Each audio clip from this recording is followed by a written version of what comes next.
हमने हमारे पिछले वीडियोस में पहली यूनिट के बारे में पढ़ा। आज हम दूसरी यूनिट की शुरुआत कर रहे हैं जो फोटोसिंथेसिस या प्रकाश संश्लेषण के बारे में है, और उसमें भी हमारा पहला बिंदु जो है वो है प्रकाश संश्लेषी वर्णक।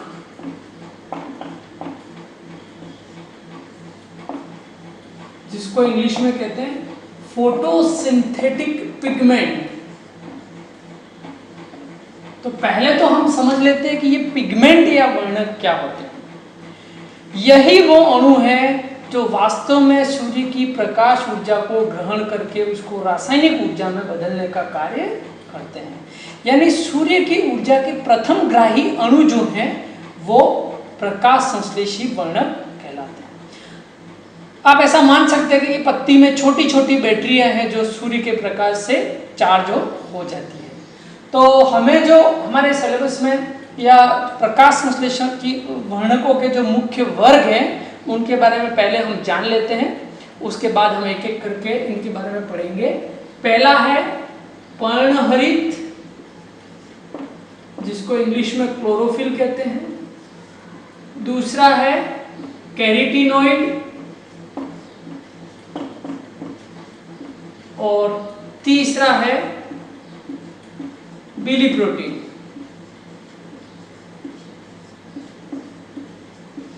और एक और चौथा वर्ग है, हालांकि गौण है, इसकी भूमिका ज्यादा नहीं है, अभी हम लिख देते हैं टेरिडाइन।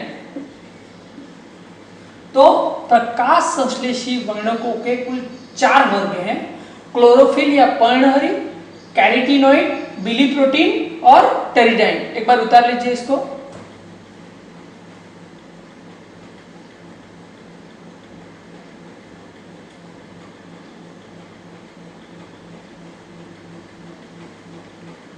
चलिए, अब हमें जो मुख्य रूप से एक एक करके सबके बारे में जानते हैं, लेकिन प्रकाश संश्लेषण की प्रक्रिया में जो मुख्य भूमिका होती है वो है पर्णहरित, जिसको कहते हैं क्लोरोफिल। नाम से स्पष्ट है क्योंकि इन्हीं के कारण पत्तियों का हरा रंग होता है, इसीलिए इनको पर्णहरित नाम दिया गया है। तो पर्णहरित के अणु कुल 8 प्रकार के होते हैं। शॉर्ट में हम लिखते हैं chlorophyll A, B, C, D, ई। और 3 और वर्ग हैं, बैक्टीरियो क्लोरोफिल ए, बी, और एक और है क्लोरोबियम क्लोरोफिल। ठीक है, तो इनमें से ये सभी पादप अथवा शैवालों में पाए जाते हैं, जबकि बैक्टीरियो क्लोरोफिल ए, बी और क्लोरोबियम क्लोरोफिल जो है वो प्रकाश संश्लेषी जीवाणुओं में पाया जाता है। हम सभी जानते हैं कि कुछ जीवाणु ऐसे होते हैं जो कि प्रकाश संश्लेषण का कार्य भी करते हैं। तो एक एक करके हम इनके बारे में जानते हैं। इनमें से सबसे महत्वपूर्ण है क्लोरोफिल ए। क्लोरोफिल ए को यूनिवर्सल पिगमेंट कहते हैं। यूनिवर्सल यानी सार्वत्रिक वर्णक। सार्वत्रिक इसलिए कि समस्त प्रकाश संश्लेषी पादपों में जो ऑक्सीजन पैदा करते हैं उनमें अनिवार्य रूप से क्लोरोफिल ए पाया जाता है, और उसके साथ कोई दूसरी मात्रा में साथ में अधिक होता है तो वो होता है क्लोरोफिल बी। लेकिन ध्यान रहे, क्लोरोफिल बी भूरे शैवाल, लाल शैवाल, नीलहरित शैवाल इनमें नहीं पाया जाता, जबकि क्लोरोफिल ए शैवालों में, थैलोफाइट्स में, और जो एंजियोस्पर्म, जिम्नोस्पर्म जितने भी बड़े पादप हैं उन सब में ये पाया जाता है। तो पहले हम इन दोनों की तुलना कर देते हैं। अगर रासायनिक दृष्टि से देखें क्लोरोफिल ए बी में क्या अंतर है बाद में देखते हैं, पहले क्लोरोफिल रासायनिक दृष्टि से क्या होता है। रासायनिक दृष्टि से क्लोरोफिल में 2 भाग होते हैं। इस चित्र से हम इसको समझते हैं। आप देख रहे हैं यहां पर 4 पायरोल रिंग है, 1, 2, 3 और 4 पायरोल रिंग है, जिनके केंद्र में मैग्नीशियम तत्व पाया जाता है।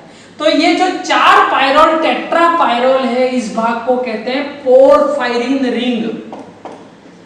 पोरफायरिन रिंग जो स्वयं किससे मिलकर बनी होती है? 4 पायरोल रिंग से बनी होती है। और यहां पर ये जो पूंछ देख रहे हो, इसको कहते हैं फाइटोल श्रृंखला, फाइटोल चेन, जो अल्कोहल की बनी हुई लंबी हाइड्रोकार्बन श्रृंखला होती है, जो किसी एक पायरोल रिंग से जुड़ी हुई होती है। यानी रासायनिक दृष्टि से देखें तो आपको ये टेनिस का जैसे बल्ला होता है, फाइटोल चेन और पोरफायरिन रिंग, इस तरह से इसकी संरचना होती है। आप इस समझने के लिए ये डायग्राम को बना सकते हैं, आप इसको बना लीजिए।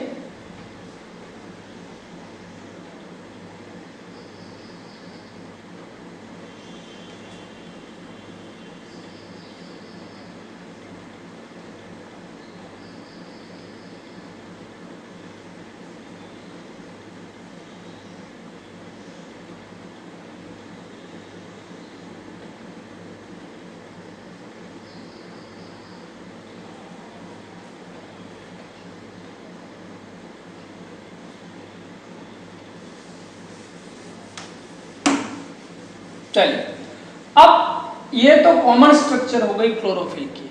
अब हम तुलना करते हैं क्लोरोफिल ए और बी। क्लोरोफिल ए का यदि मूल अनुपाती सूत्र देखो तो इसमें होता है कार्बन, हाइड्रोजन, नाइट्रोजन और मैग्नीशियम, और इनका मूलानुपाती सूत्र होता है 55, 72 और 54। ये तो है क्लोरोफिल ए का मूलानुपाती सूत्र। अगर क्लोरोफिल बी का मूलानुपाती सूत्र देखें तो कार्बन के 55, हाइड्रोजन के 70 मॉलिक्यूल, ऑक्सीजन के 6, नाइट्रोजन के 4 और मैग्नीशियम का 1 अणु। ये इनका मूल अनुपाती सूत्र है, तो आप इसको भी उतार लीजिए।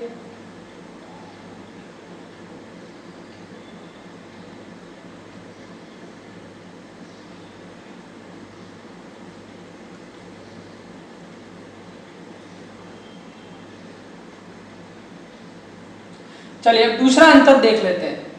क्या अंतर है कि हमने पढ़ा कि क्लोरोफिल में 4 पायरोल रिंग होती है, तो किसी एक पायरोल रिंग पर क्लोरोफिल ए में मेथिल समूह होता है, जबकि बी में मेथिल समूह न होकर एल्डिहाइड समूह होता है। बस इतना अंतर है, बाकी मूल संरचना एक जैसी है।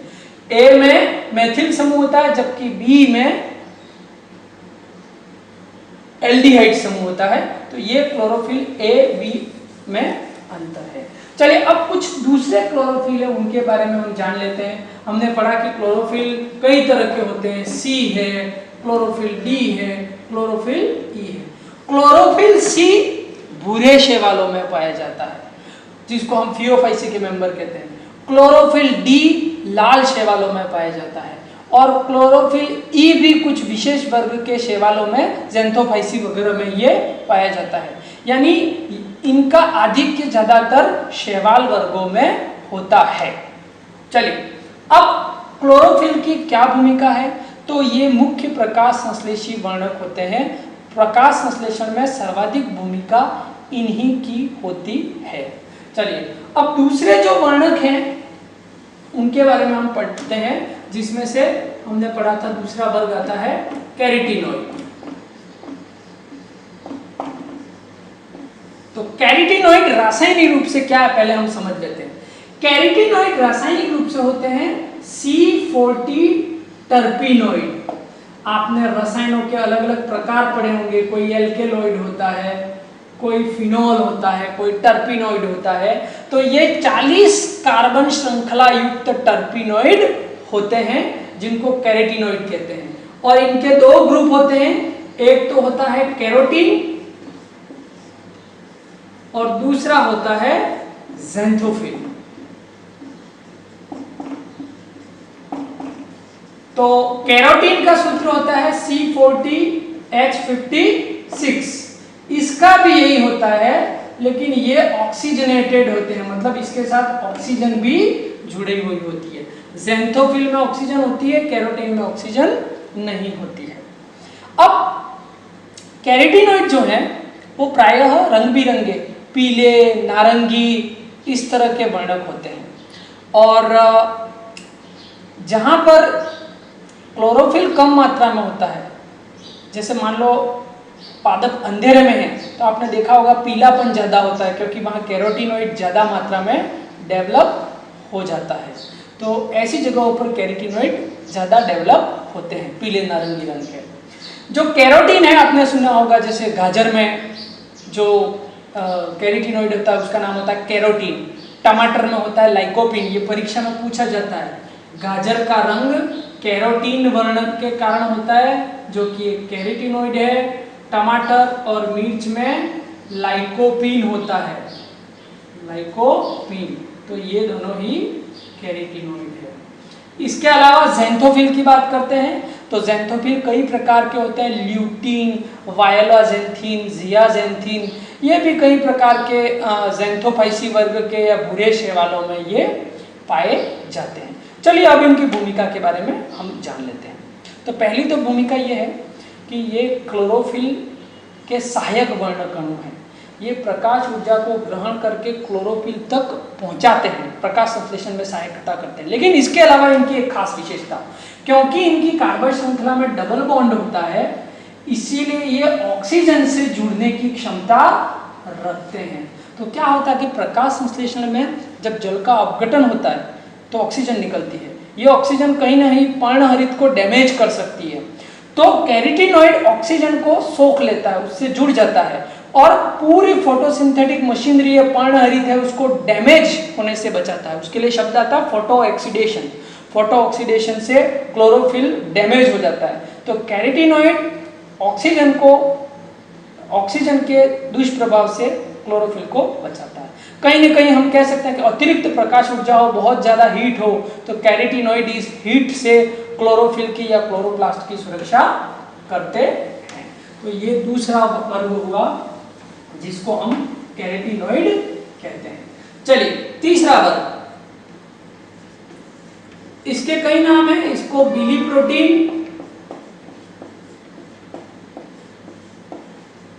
या क्रोमोप्रोटीन,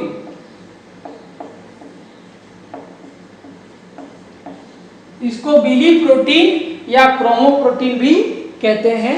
आप इसका नाम लिख लीजिएगा। इसको फाइकोबिलिन्स भी कहते हैं, फाइकोबिलिन्स, 3 नाम है।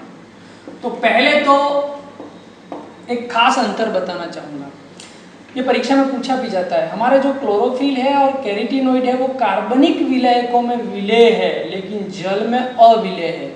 लेकिन बिलीप्रोटीन एकमात्र ऐसे वर्णक हैं जो जल में विलेय हैं। तो परीक्षा में प्रश्न पूछा जाता है निम्न में से कौन से जल विलेय वर्णक हैं, तो वो होते हैं फाइकोबिलिन। कहां पर पाए जाते हैं ये? आपने नाम सुना होगा फाइकोइरिथ्रिन, जो लाल शैवालों में पाया जाता है, रेड एल्गी में। और दूसरा है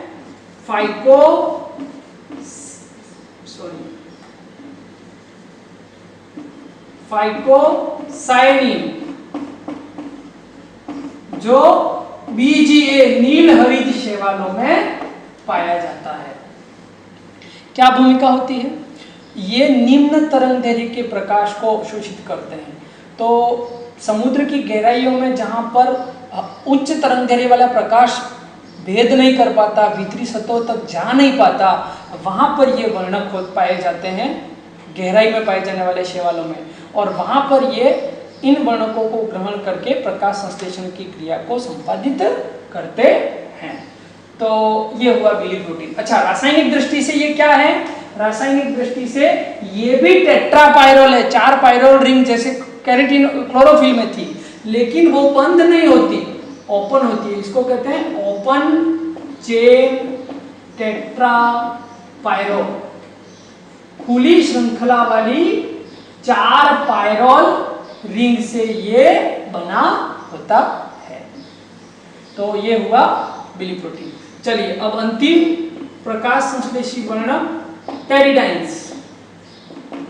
तो टेरिडाइन्स ज़्यादातर कवक में, शैवाल में, कुछ जंतुओं में भी पाए जाते हैं और इनके बारे में अभी विस्तृत जानकारी नहीं है क्योंकि प्रकाश संश्लेषण में इनकी भूमिका क्या है उस पर भी अनिश्चय है, इसीलिए हम इसके बारे में विस्तार से जानेंगे नहीं।